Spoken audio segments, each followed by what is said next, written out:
अस्सलामुअलैकुम गाइस, कैसे हैं आप लोग। तो आज इतने लंबे अरसे बाद आज फिर इसका नंबर आ गया है। और जो इन साहब को नहीं जानते उनको बता दूं, ये शख्स बड़ी ही महान हस्ती है।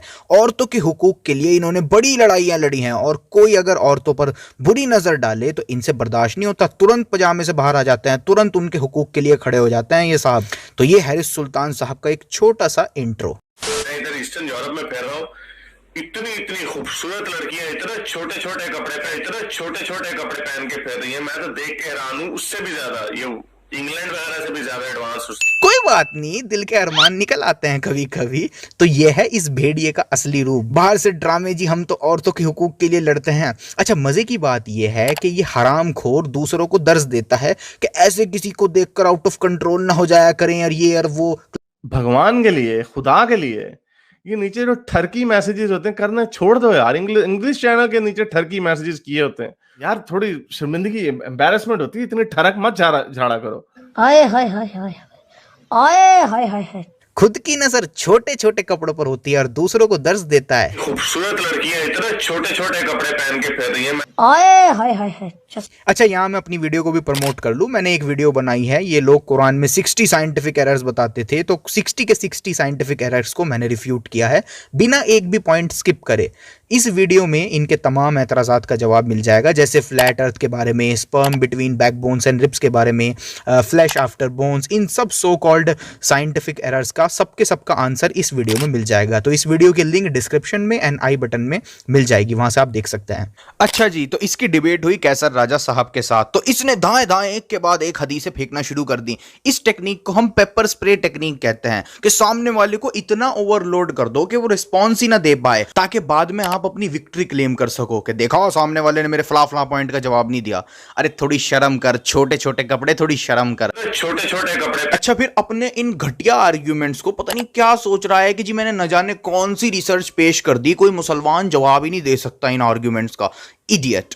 खैर, तो पहले तो मैं सोच रहा था कि इसने जो जो हदीस इस डिबेट में दिखाई है उसका फुल डिटेल रिप्लाई दूं, लेकिन फिर राजा साहब की ये वीडियो आ गई तो मैंने वो प्लान ड्रॉप कर दिया। मैंने सोचा फिर कभी देखेंगे। अभी लोगों के पास काफ़ी इंफॉर्मेशन आ गई है इस वीडियो की वजह से प्रोसेस करने के लिए, लेकिन इस छोटे छोटे कपड़े से मज़े तो हम लेंगे, इसके छोटे छोटे कपड़े तो हम फाड़ेंगे। तो सुने ज़रा। मरवी इसने ज़ईफ हदीस कोट किया, मैंने एक ज़ईफ हदीस ने कोट की, मेरा चैलेंज है इसको। मरवी इसने ज़ईफ हदीस कोट किया, मैंने एक ज़ईफ हदीस ने कोट की, मेरा चैलेंज है इसको। आए हाय हाय हाय आए हाय हाय हाय। चैलेंज दे रहा है कि मैंने डिबेट में एक ज़ईफ हदीस कोट नहीं करी। सदके जाऊं तेरे इस कॉन्फिडेंस पर। चल मैं दिखाता हूं तुझको तेरी हैसियत। क्लिप। इनका क्या रवैया था। ये एक सुनन इब्न माजा की सही हदीस है, हसन हदीस है 1986, और बाकी हदीसें भी हैं जो सही हैं। इसमें एक सहाबी बताता है कि वो रसूल अल्लाह के पास गया, हज़रत उमर के पास गया, रात को उठ गया, उसने देखी आवाज़ें सुनी, तो उसने देखा हज़रत उमर जो हैं, हज़रत उमर जो इनका सहाबा इकराम में बड़ा जलीलुल कदर रुतबा है, वो अपनी बीवी की पिटाई कर रहे थे।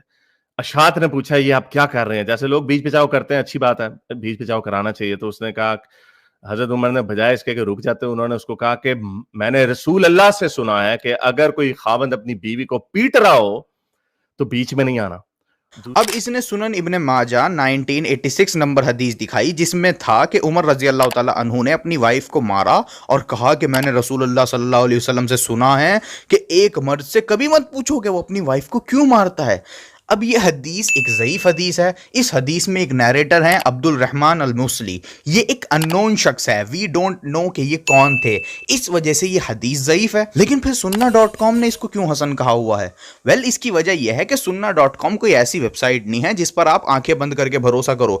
इस वेबसाइट में सैकड़ों मिस्टेक्स हैं। चलो मैं आपको शेख अलबानी की तहकीक दिखा देता हूँ। उन्होंने इस हदीस को ज़ईफ कहा है। देखे सुनन अबी दाऊद 2147 नंबर हदीस में देखें, यही शख्स अब्दुल रहमान अल मुसली हैं जो इस वाली हदीस में है, सेम शख्स हैं। एंड शेख अलबानी ने भी इस हदीस को वीक कहा है, clear as daylight. Same शख्स को ज़ईफ कहा है शेख अलबानी ने भी। अब भी ठंडक नहीं पड़ी, और लो ये देखो, खुद sunnah.com पर इन अब्दुल रहमान अल मुसली को ज़ईफ कहा गया है। मुस्नद अहमद 122 नंबर हदीस में खुद sunnah.com की वेबसाइट पर ही लिखा है कि ये अब्दुल रहमान अल मुसली अननोन है। आए हाय हाय हाय आए हाय हाय। छोटे छोटे कपड़े, ये ले पढ़ खुद, तेरे चैलेंज का तिया पाचा हो गया। ठीक है, इसके पास कोई जवाब नहीं था, इसकी कोई ट्रेनिंग नहीं है, ना इसको हदीस का पता है, ना इसको तफसीर का पता है, ना इसको इजमा का पता है, जाहिल आदमी है ये। तो अगर तेरी इतनी औकात नहीं है कि तू किसी हदीस को चेक कर सके तो भौंकता क्यों है इतने कॉन्फिडेंस के साथ? इसने ज़ईफ हदीस कोट की है, मैंने एक ज़ईफ हदीस कोट की, मेरा चैलेंज है इसको। अच्छा, फिर से इसने मिशकात अल मसाबी की हदीस दिखाई, ये भी ज़ईफ है। इसी तरह ये मिशकात में भी हदीस है कि रसूल अल्लाह ने कहा है कि अपनी बीवी को अगर कोई मारे तो ना पूछो। तो भाई इतना कॉन्फिडेंस कैसे था कि चैलेंज करता फिर रहा है? हद है जहालत की, मतलब आता जाता कुछ नहीं और चैलेंज फेंक दो। औरतों को इंसान नहीं समझा गया। सुनन इब्न माजा की सही हदीस है कि उनको अपनी शादी का भी खुद हक नहीं है अपनी शादी तय करने का। उन्हें एडल्टरस यानी जानी होगी वो औरत जो अपनी शादी खुद तय करेगी। अच्छा जी, अब इसने एक हदीस दिखाई सुनन इब्न माजा 1882 जिसमें लिखा था कि वो वुमन अडल्ट्रस है जो खुद की मैरिज खुद अरेंज करती है। अब इसने इससे ये कंक्लूजन निकाला कि देखो जी, औरतों को तो अपनी मर्जी से शादी का भी राइट नहीं है इस्लाम में। अरे गधे, छोटे छोटे कपड़ों से ध्यान हटे तभी तो पता चले रियल रिसर्च कैसे होती है, इस हदीस में एक्चुअल में क्या लिखा है। खैर, पहले मैं इसको कैप्सूल देता हूं, ये हदीस पढ़। सुनन इब्न माजा 1873 नंबर हदीस में आता है, एक लड़की की शादी उनके फादर ने एक ऐसी जगह तय कर दी थी जहां वो लड़की नहीं चाहती थी, तो वो रसूलुल्लाह के पास गई कंप्लेन करने। तो रसूलुल्लाह ने उनकी मैरिज वहां से खत्म कराकर लड़की का निकाह वहां कराया जहां वो चाहती थी। पढ़ लिया? अब बोल, अभी भी कन्विंस नहीं है? चलिए ले, सही अल बुखारी 6945 नंबर हदीस में आता है कि एक लेडी रसूलुल्लाह के पास आई और कहा, रसूलुल्लाह मेरे फादर ने मेरा निकाह वहां करा दिया जहां मैं नहीं चाहती थी, मतलब उनकी मर्जी नहीं थी और उनके फादर ने निकाह करा दिया था। तो रसूलुल्लाह सल्लल्लाहु अलैहि वसल्लम ने तुरंत मैरिज को इनवैलिड डिक्लेयर कर दिया और कहा कोई शादी हुई ही नहीं। तो ऐसा निकाह ही वैलिड नहीं है जिसमें वुमन की मर्जी ना हो, वो निकाह माना ही नहीं जाता इस्लाम में। तो तेरे से किसने कहा कि लड़की अपनी मर्जी से शादी नहीं कर सकती है, जबकि ऐसा निकाह ही वैलिड नहीं होता इस्लाम में जिसमें औरत की मर्जी ना हो। तो ये छोटी छोटी हदीसें तेरे बड़े बड़े आर्ग्यूमेंट्स की धज्जियां उड़ा रही हैं। इतने छोटे छोटे कपड़े पहन के फिर रही है। तो इस हदीस से पता चलता है कि गार्जियंस का कंसेंट भी जरूरी है, लेकिन अदर रिपोर्ट्स इस बात को साफ कर देती हैं कि मेन कंसेंट हमेशा लड़की का ही माना जाएगा।